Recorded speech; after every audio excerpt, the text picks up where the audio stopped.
triángulo de hierro del gobierno, así autodefinido por el presidente Milei, en una crisis, en peligro? Inmediatamente lo primero que dicen de Casa de Gobierno: de ninguna manera. ¿Hay una crisis política interna? Sí, hubo cimbronazos fuertes por lo que ha ocurrido en las últimas horas, en la última semana. De eso vamos a hablar aquí en esta mesa de A24 en un ratito, con invitados y con compañeros espectaculares para este debate. Lo que primero quiero decir es que evidentemente al Triángulo de Hierro le entraron balas, porque venía siendo absolutamente exitoso, inusualmente exitoso, porque si hay algo que se le dijo al gobierno de Milei y a su entorno, que eran pocos, que no tenían demasiado conocimiento de la política, ese era su activo, fundamentalmente el presidente, que su hermana y Santiago Caputo prácticamente concentran todo el blindaje que tiene Javier Milei. Pues a ese blindaje le entraron balas, en el sentido, por supuesto, figurado, de problemas que llegaron hasta el propio presidente, que lo involucraron y que pusieron o ponen en riesgo la narrativa, la construcción de la imagen del presidente. Pero cuidado, y esto va a ser parte del debate, la principal fortaleza de Javier Milei y del gobierno argentino hasta hoy es la economía. Sí, como decía ese asesor de Bill Clinton, es la economía, estúpido. Sí, acá se entendió claramente. La baja de inflación, el establecimiento del equilibrio fiscal y del superávit fiscal, algo que es una rara avis, desconocido en la República Argentina. Pero, ¿qué pasa con la reputación del fenómeno barrial? El fenómeno barrial, de pronto conocido en lugares remotos del mundo, por las redes sociales, por juventudes que se contagian en redes sociales, fundamentalmente porque apareció, irrumpió como un presidente pro tecnología, economía del conocimiento, codeándose de la mano de su amistad con Donald Trump, de pronto con un personaje clave en la actual gestión norteamericana, que es Elon Musk. Bueno, todo eso pareciera que se revolvió como un boomerang inesperado, un cisne negro, dijimos, a partir del tuit fatídico del viernes del presidente, que lo puso vulnerable, y esta es la palabra clave que yo quiero compartir acá con Seferino Reato, con Miguel Guiñasque, con Nico, con Ceci Bufflet, con Facundo Nejamsky, que trae encuestas, que trae medición de opinión pública. ¿Entró o no entró? Y Carlos Rucauf, que viene de los Estados Unidos, pero que además se convirtió en un claro y elocuente defensor de la gestión Milei, teniendo en cuenta el pasado reciente. Además, si sabrá de crisis gubernamentales o de entornos, Carlos Rucauf. Bueno, a lo que ocurrió el viernes, poniendo al presidente en un raro lugar con algunos advenedizos, algunos estafadores, criptoestafadores, que cuidado, como hoy contábamos, siguen haciendo de las suyas, lo amenazan al presidente, lo están extorsionando. Este colorado que se sacó la selfie con Milei, que anda diciendo en chats absolutamente marginales para algunos, para otros no tanto, que le pagó a la hermana de Milei, que prácticamente lo controlaba. Yo a esta altura, anoto al margen, me gustaría una denuncia penal contra estos tipos, ¿no? Para que el presidente claramente deslinde responsabilidades. Pero, ¿qué se le achaca al Triángulo de Hierro? El acceso. Y eso es lo que está en cuestión. Más allá de cómo lo caratulemos, crisis, no crisis, lo que está en juego es, lo ha dicho el propio presidente en una entrevista televisiva ayer, ¿quién se acerca a mí?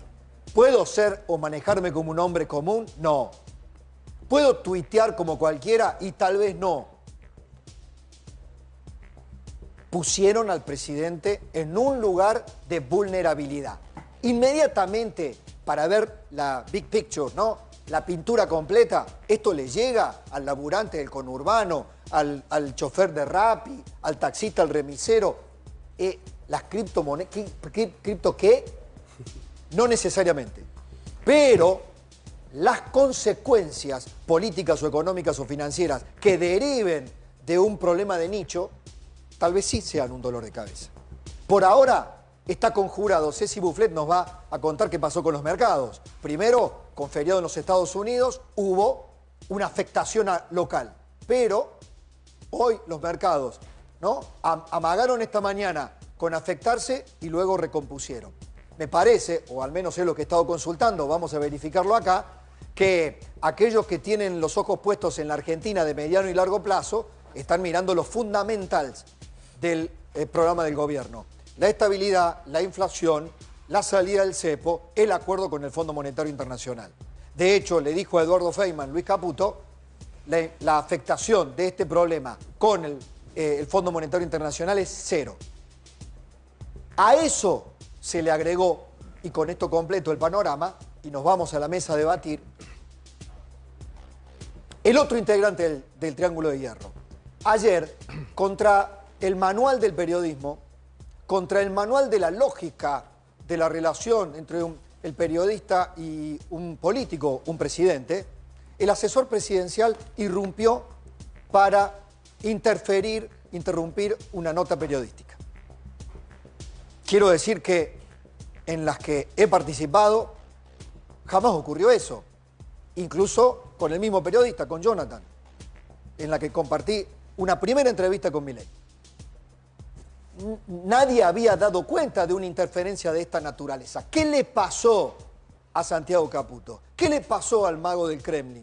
¿Qué le pasó a este joven que la tiene atada en materia de comunicación, que hizo un manejo muy hábil y muy inteligente, y mucho más que la comunicación?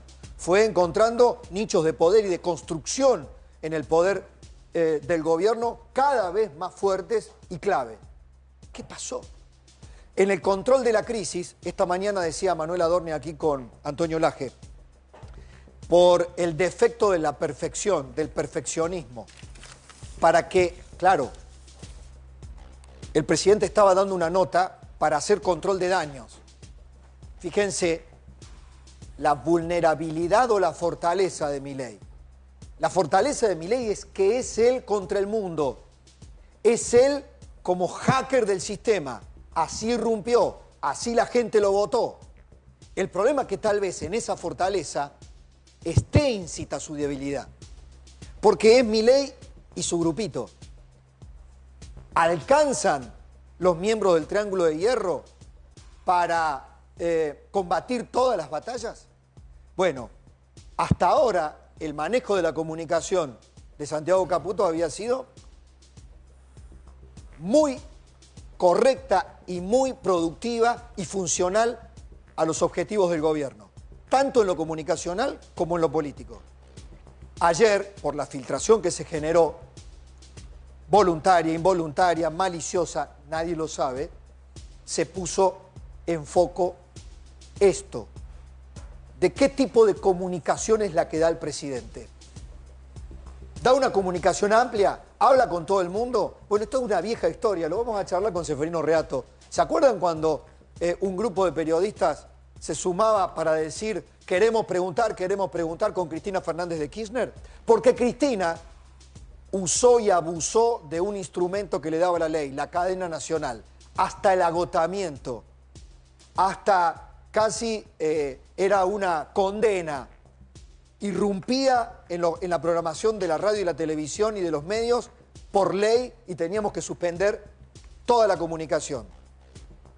Daba entrevistas a los periodistas amigos. ¿Es la mejor comunicación? La comunicación del presidente en cuestiones como estas que son tan sensibles. Por supuesto, cada presidente tiene un asesor o un grupo de asesores que lo cuida de el cuarto poder, la prensa, todavía lo sigue siendo, que lo cuida de sus performances públicas. Hoy están las redes sociales. Y el presidente, este presidente, como muchos otros de este momento tan particular en la política global, es un habitué que se sumerge, bucea como pez en el agua, en el mundo de las redes, de las contestaciones rápidas, de la denostación del enemigo. Ese manejo hasta ahora ha sido eficaz. ¿Lo seguirá siendo? Señoras y señores, este es el eje de la conversación que les proponemos aquí